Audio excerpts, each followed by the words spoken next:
Bonjour.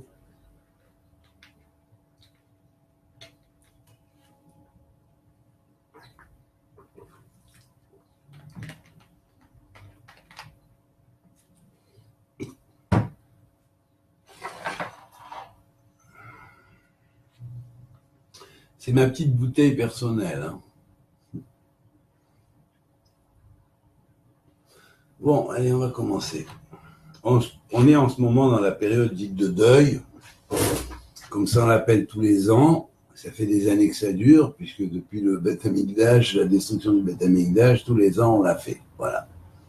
On l'a fait, on l'a refait, et toujours cette période de deuil, de souffrance, machin, et tout ça. Pas de musique, pas de viande, pas de machin. Enfin, bref, tout ce qui peut procurer un peu de joie, faut l'enlever, faut l'écarter, on se met en période de deuil. Mais quelqu'un qui est en période de deuil, il peut rien construire.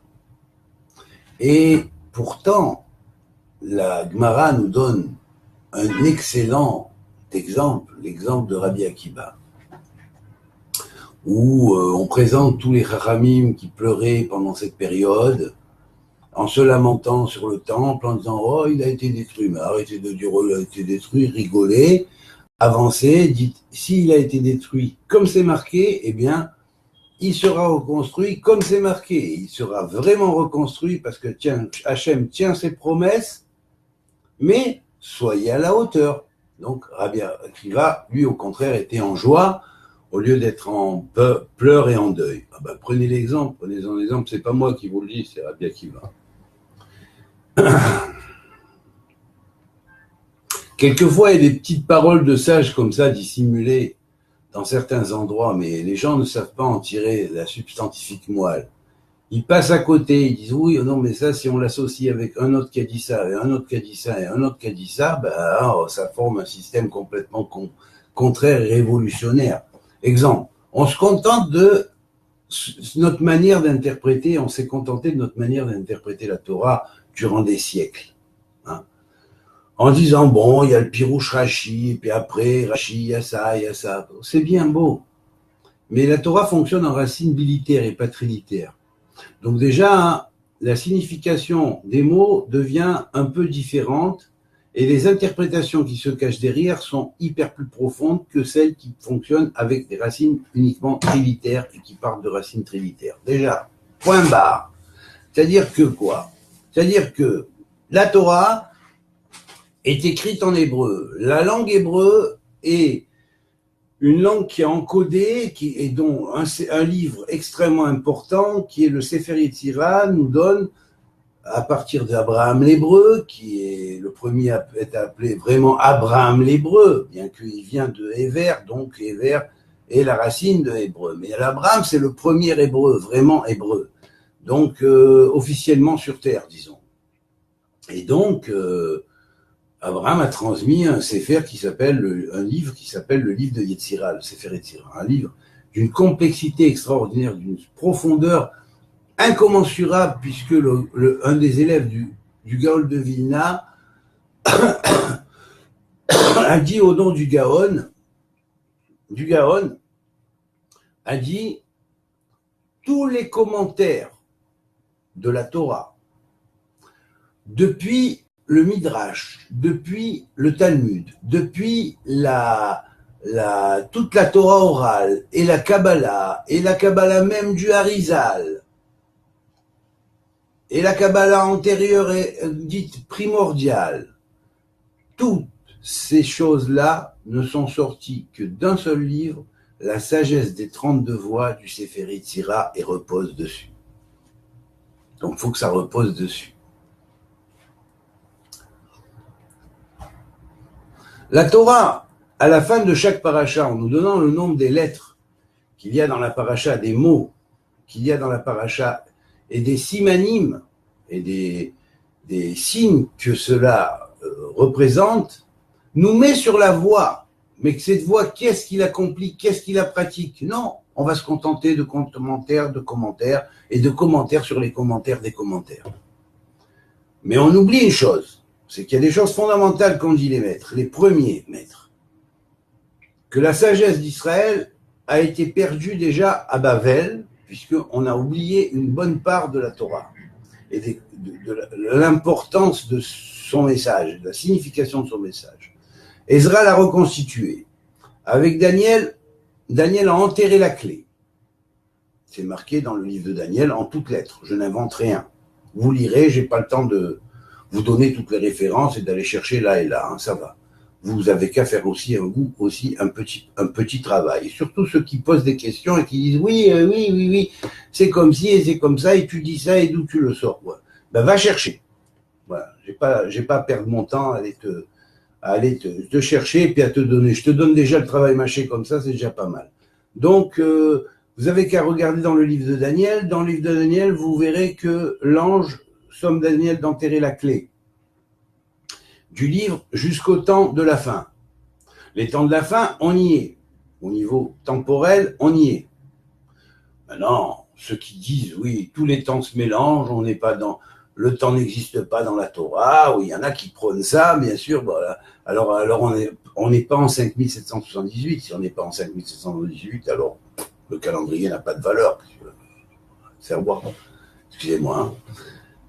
Bon, alors donc, je disais que les maîtres ont toujours transmis cette chose-là, c'est que le savoir d'Israël a été oublié. C'est une des raisons pour laquelle il y a un verset dans la Torah qui dit « Zechor davar le'avdecha ad asher imhaltani ». David Améler dit « Souviens-toi de la parole, de la promesse que tu as faite à ton serviteur et dont tu m'as fait hériter ».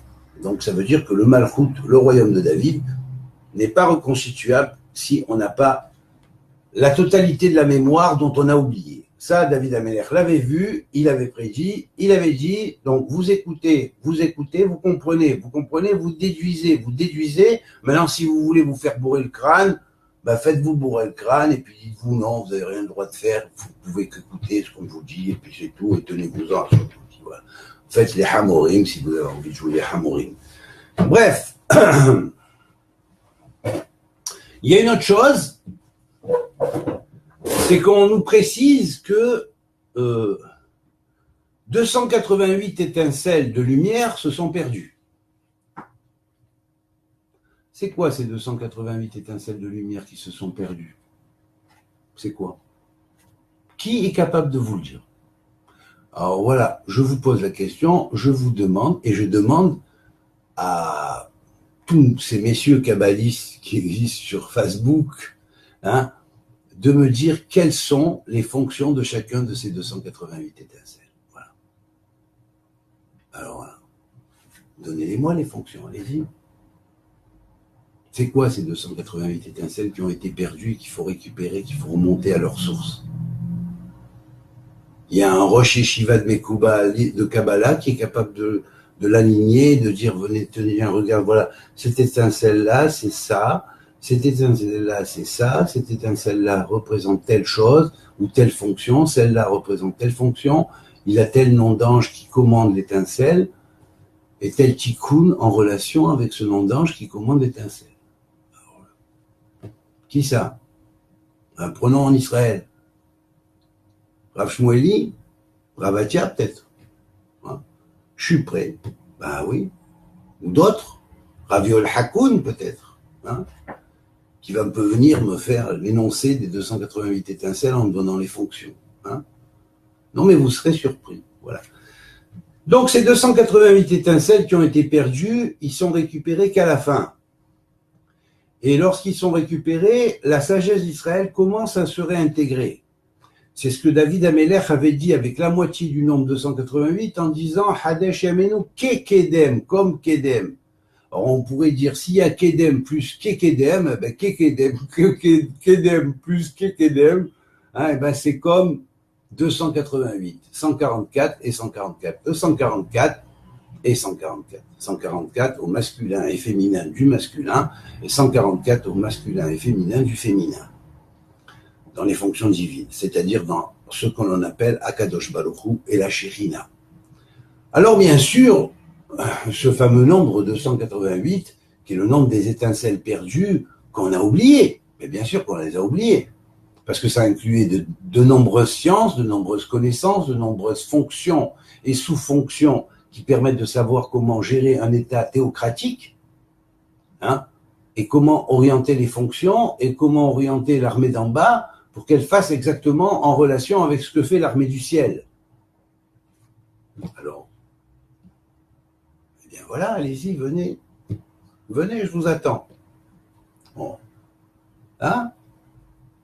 Voilà, allons-y, venez. Peut-être le Rav Dinovitch voudrait faire une entrevue avec moi. On pourrait parler des fonctions de ces 288 étincelles. Ou peut-être le Rav Tuitou. Ou alors le Rav Ben Chaya. Ou Ron Chaya, peut-être. Ou d'autres, parmi les Ravs français. Mais enfin, les Ravs israéliens, c'est pareil aussi. Je suis prêt. Donc, voilà. Alors, faut savoir de quoi on parle. Quand le terme 288 n'est simplement qu'un terme algébrique parce que les gens n'ont pas réfléchi à ce que c'est, n'ont pas eu la révélation de ce que c'est, hein, et ça, la révélation, ça passe par le prince des faces. Alors donc, voilà. Alors, bien sûr, on peut raconter tout et n'importe quoi.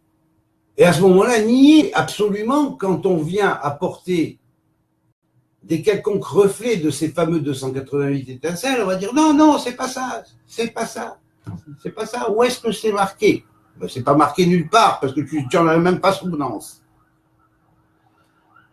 Donc le peuple juif et le peuple d'Israël dans sa totalité est tombé et a oublié sa connaissance à un tel point que si on compare les premières générations après la destruction du temple, ou peut-être même un peu avant, celle des Amoraïm et des Tanaïm, on dit qu'on leur arrive qu'au talon.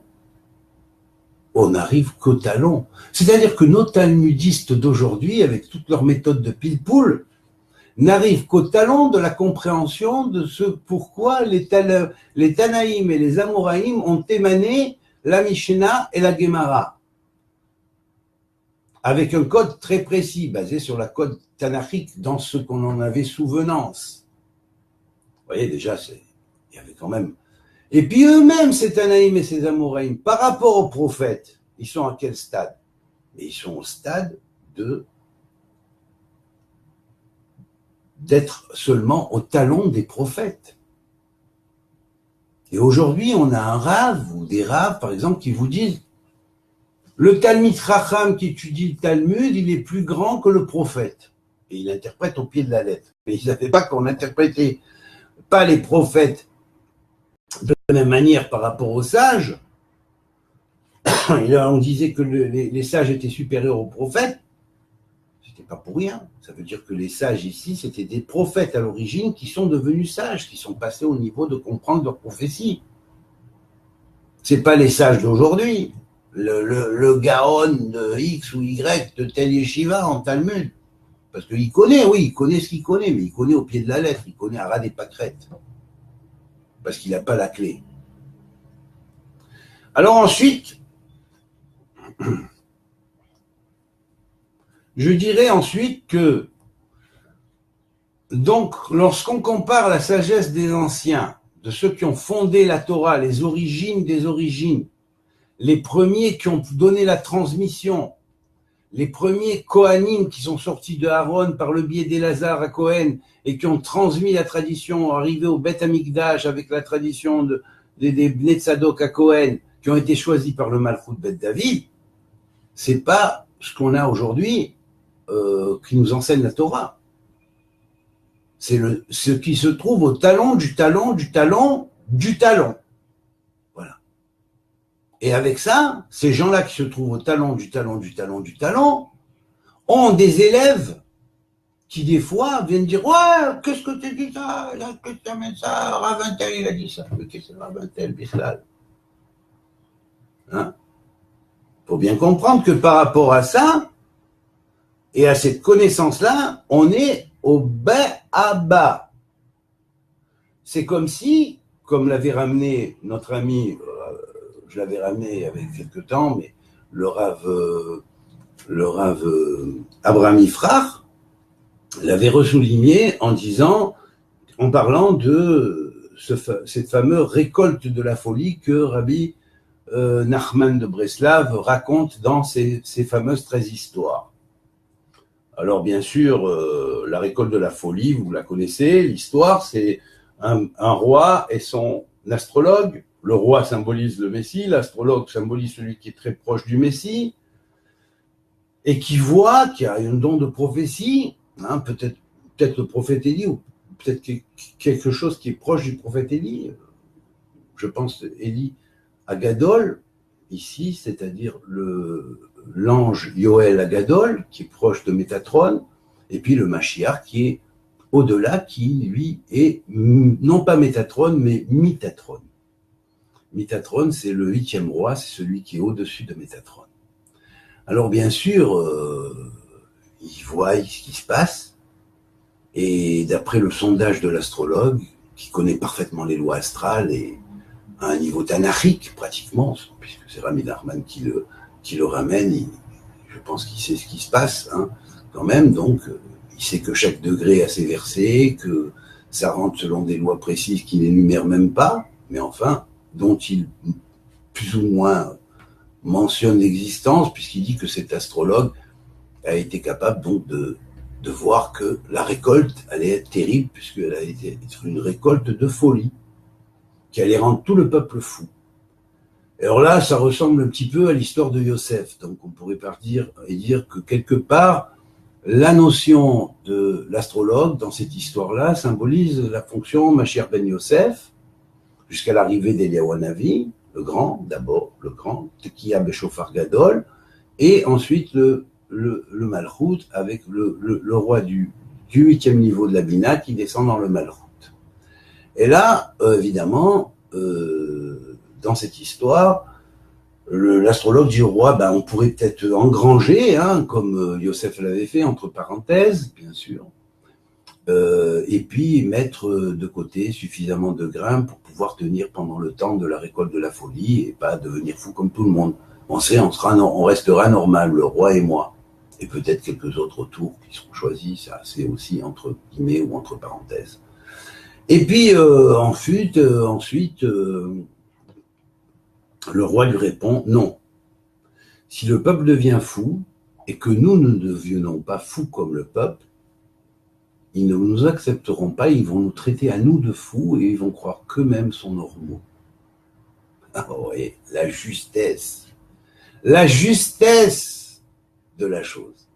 Regardez en leur temps comment Jérémie et les prophètes étaient traités par le peuple, par les rois quand ils ne voulaient pas écouter leur message. Ils étaient traités de fous, ils étaient traités de tout.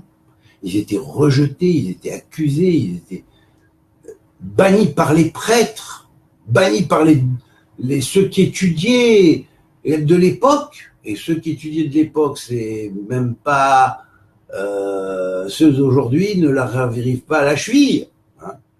Et bien, malgré tout, vous voyez, ils se sont fait traiter de fous.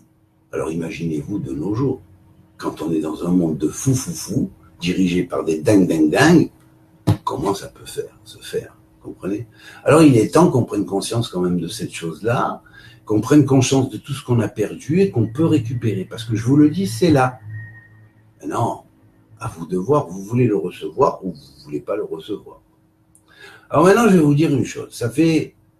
Quelqu'un m'a dit un jour, comment veux-tu qu'un peuple qui est dans le deuil, à chaque fois, pratiquement toute l'année, mais surtout pendant cette période-là, puisse construire quoi que ce soit? Comment c'est possible? C'est sur la simcha qu'on construit. Donc prenez l'exemple de Rabbi Akiva, et arrêtez tous les ans de dire ouais, on va pas ci, on va pas ça, on n'écoute pas de la musique et parce que on pleure sur le temple. Mais arrêtez de vous faire de jouer les victimaires. Construisez le monde de demain. Si vous avez été victime pendant un temps, c'était pourquoi? Parce que Dieu vous a éprouvé pour que vous puissiez reconstruire les choses et en tirer la base et le fondement d'une nouvelle dynamique. Alors arrêtez de continuer à puiser dans cette ancienne dynamique qui n'a donné rien, pas de fruits du tout, à part un conservatisme des fois excessif. Commencez à construire et dites-vous, à partir de maintenant, on va commencer à changer les choses, on va être optimiste comme Rabbi Akiva, on va rire, on va être content, on va dire oui, bientôt, Bezrat Hashem, avec l'aide de Dieu, le 3e temple sera reconstruit. C'est ça qu'il faut se mettre dans la tête.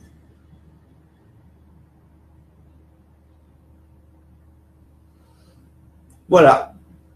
Donc, je vous répète, chaque passage de la Torah, qui est le nom de Dieu tout entier, le grand nom de Dieu déployé en 300 000 et quelques lettres, ok, avec plus de 300 000 et quelques lettres, contenant 54 grandes sections de noms, contenant chaque section 7 grandes sections de noms parmi les 54 grandes sections de noms. Hein, ce qui fait en tout 378, ce qu'on appellerait tachanot à Hashmal, c'est-à-dire les degrés dans lesquels, et les demeures dans lesquelles, célestes dans lesquelles le Hashmal s'exprime. Qui est le Hashmal? Mais le Hashmal, c'est la Torah. Le Hashmal, c'est la Torah. C'est l'électricité spirituelle divine. C'est la lumière supraluminique et luminique. C'est ça le Hashmal. Alors, il serait temps de passer véritablement à l'étude de ce que la Torah veut dire. Hein, et de commencer d'abord par les bases. Les bases, c'est le Tanakh. Et retourner un petit peu aux bases du Tanakh. Et arrêter de se perdre ailleurs. Et quand vous verrez que ça colle, et que vous collez, que vous aurez intégré les bases du Tanakh, hein, véritablement le message des prophètes, ben après relisez les livres qui suivent. Et là, vous les verrez sous une autre apparence. Voilà, c'est tout ce que je veux dire. Sous une autre interprétation. Sous une interprétation où vous relèverez les fameuses phrases d'éveil données par certains maîtres qui vous remettent sur la voie réelle